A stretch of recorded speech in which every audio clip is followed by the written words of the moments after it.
Welcome back to know more about sexual reproduction in flowering plant. I hope it is clear.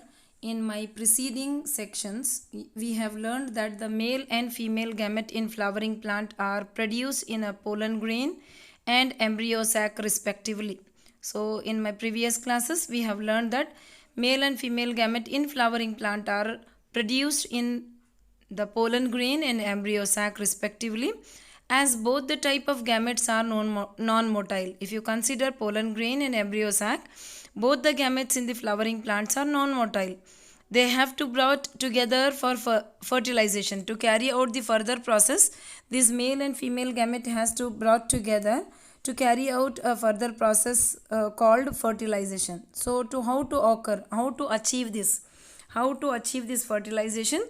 To achieve this fertilization or to bring them together, we should understand a concept called pollination in flowers. So let me give you a definition of pollination.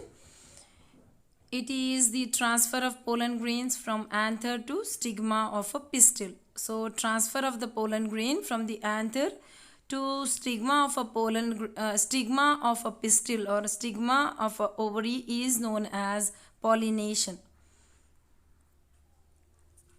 Pollination are of three types based on the source of pollen. Pollination are of three type. How the pollen grains are there, based on that pollination are of three type.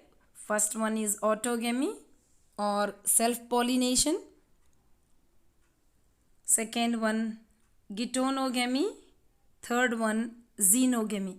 Based on or depending upon the source of pollen, pollination can be divided into three types: autogamy or self-pollination, geitonogamy and xenogamy.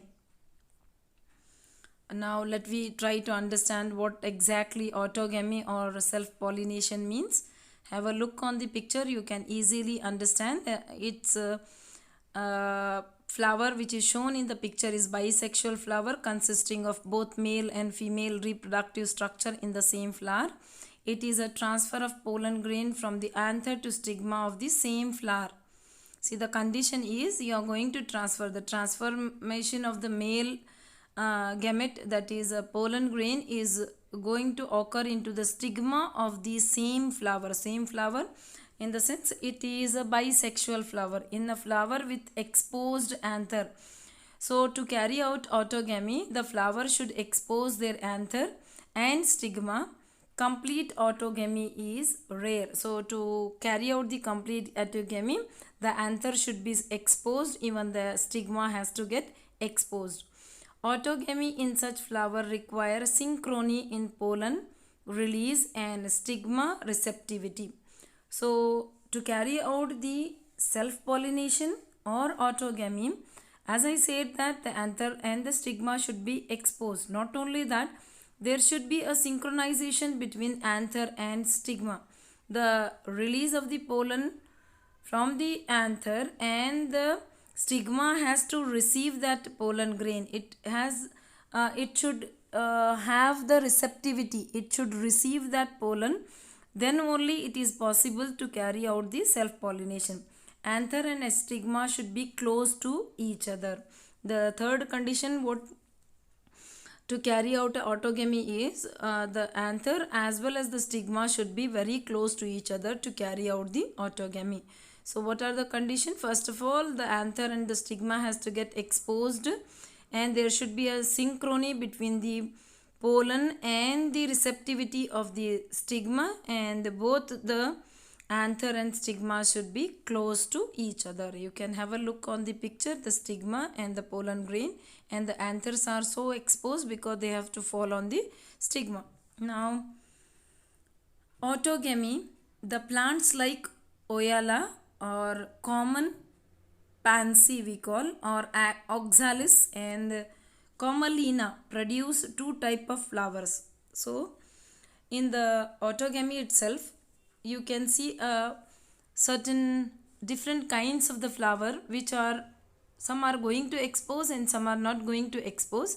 So the examples here which we have quoted is oyala or common pansy, oxalis and commalina. These are the flowers or these are the plants they are of two types. They are going to give the flower of two types. First one is chasmogamous flower, one more is cleistogamous flower.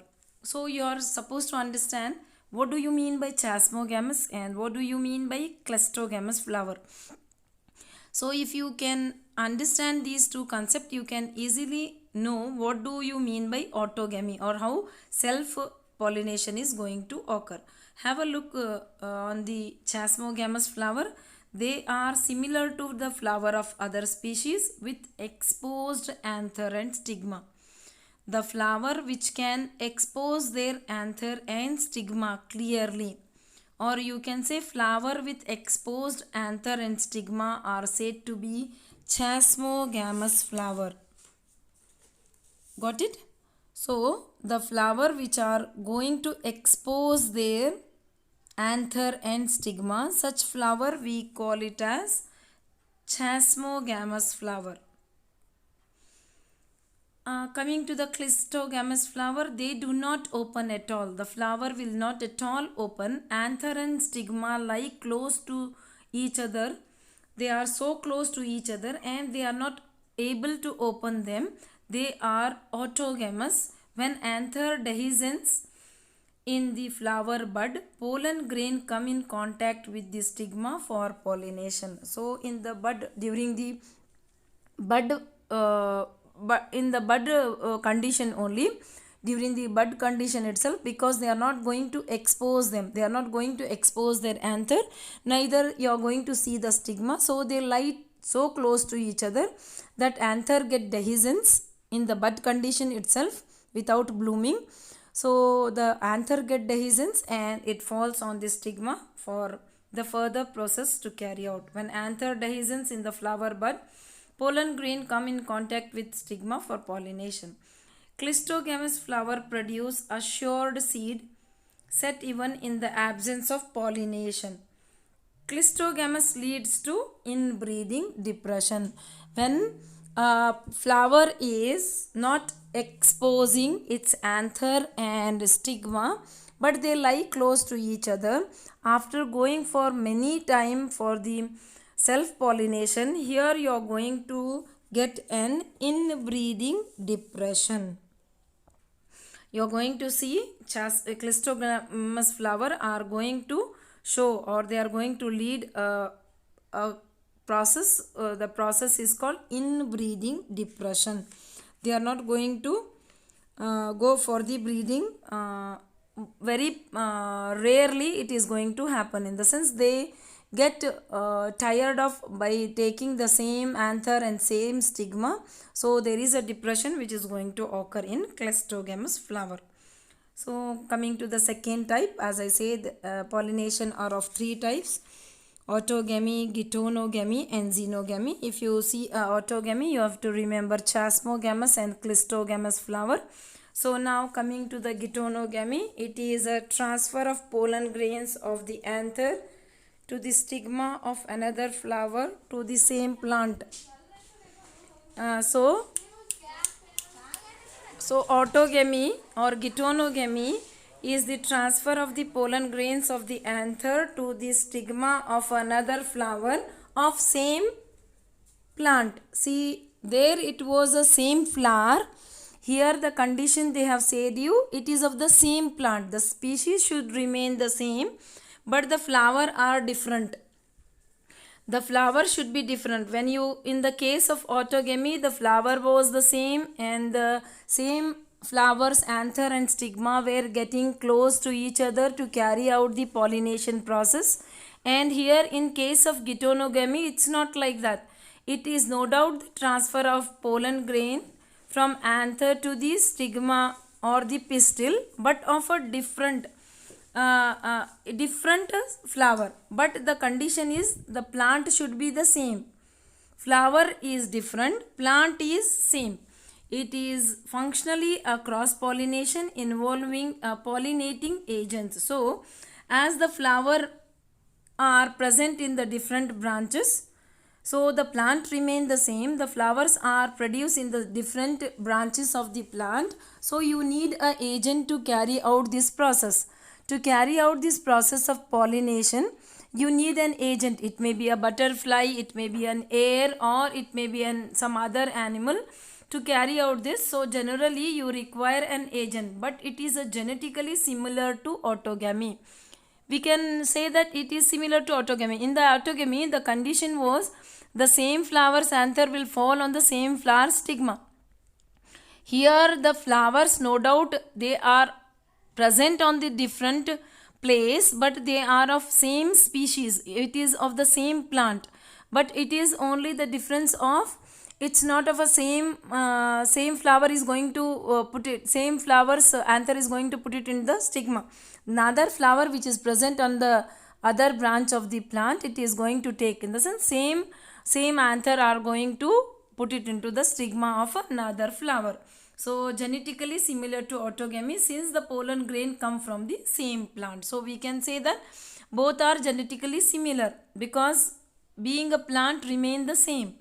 No doubt the flowers are present in the different branches, but the flowers are same, anthers are same. It is only the cross.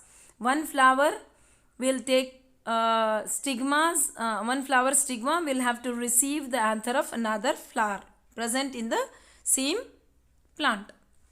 Now coming to the xenogamy, third type of pollination. It is a transfer of pollen grains from anther to stigma of different plant. See here, it is totally different. So you are going to transfer the pollen grain from anther to the same stigma of a different plant. It brings genetically different pollen grains to the stigma. So the genetically different pollen grains you are going to get, because the plants are different, they are present in a different place, and it is going to carry out by the agents only. So try to remember all those things. Now coming to the agents of pollination. Now as I said you that if it is going to carry out, if the anther and stigma are close to each other, there is no agents required, because the anther can fall directly on the stigma. Now in case of the cross pollination, or in case of geitonogamy and in case of xenogamy, you require certain agents. The agents are, so the pollinating agents are of two types, abiotic agents and biotic agents. So coming to the abiotic agents, abiotic, I hope you know my dear students, the agents which doesn't have life, abiotic. The components or the agents which doesn't have life are said to be abiotic, and the biotic agents are having a life. So the examples are wind and water, abiotic agents who are going to carry out the pollination, wind and water. Biotic agents are like insects, birds, bats, primates, arboreal rodents and reptiles, etc. So in case of biotic agents, we may get butterflies, bees, beetles, birds like small hummingbird or a sunbird, sparrows, etc. Bats and primates, arboreal rodents and reptiles are going to carry out our pollination by these agents. So now let me try to understand abiotic agents, how they are going to carry out the pollination and what are their characteristics. To carry out a wind pollination, you need to have such and such kind of anthers and stigma, so that pollination can occur easily. So wind pollinated flowers or pollination by wind is called anemophily. One more question, what is anemophily? Anemophily is pollination by wind. So pollination by wind is called anemophily. More common abiotic agents are going to carry out this. Wind pollinated flowers often have a single ovule in each ovary. See the characteristics of wind pollinated flowers. So they will be having a single ovule in each ovary and numerous flowers packed into a inflorescence. So the flowers are in the form of inflorescence. They are in the form of cluster. Everybody know what is the definition of inflorescence? Cluster of flower or bunch of the flower in the branch of a plant is called inflorescence. So wind pollination to be occur, to carry out a wind pollination, the plant should produce number of flowers. Example, corn cob. The tassels are the stigma and the style which wave in the wind to trap pollen grain. Wind pollination is quite common in grasses. So grasses are going to carry out the wind pollination. Example, corn cob. The tassel of the corn cob are the stigma, and the style which wave, the style is going to wave in the wind to take out the pollen grains which are coming from the wind. So flower produce, what is the characteristics of wind pollinated flowers? The flowers should be, they should produce large amount of pollen, so that it has to be carried out through the wind. If they produce little amount, they may fall here and there, and we may not get, pollination will not occur, because we don't know which plant is present where. It has to carried out through the wave current of the wind. So the flower should produce large amount of pollen. Pollen grain should be light and non-sticky. See, the weight of the pollen grain also should be light, so that they can carry out through the wind. Small through a common wind also. If the wind is not too much, it's not so airy, or it is going to flow in a very light manner also. If the anthers are in a very light, if they are lightweight, they can be carried out easily, and they should not have any sticky nature. If they will have a sticky nature, they may stick to any object. So the flower which has to get pollinated by the wind, they should produce large amount of pollen grains, and the pollen grain should be lightweight and non-sticky. They often possess well exposed stamens for easy dispersion of pollen into wind, and large feathery stigma. And what about the stigma? The stigma should also be a large, and it should be feathery, so that it can trap airborne pollen grain. Whatever the pollen grain are coming from the wind, they have to catch hold of them. So the stigma should be large, and it should be feathery. Fine. So I'll wind up this session here only. Remaining part will see it in my next video. Thank you.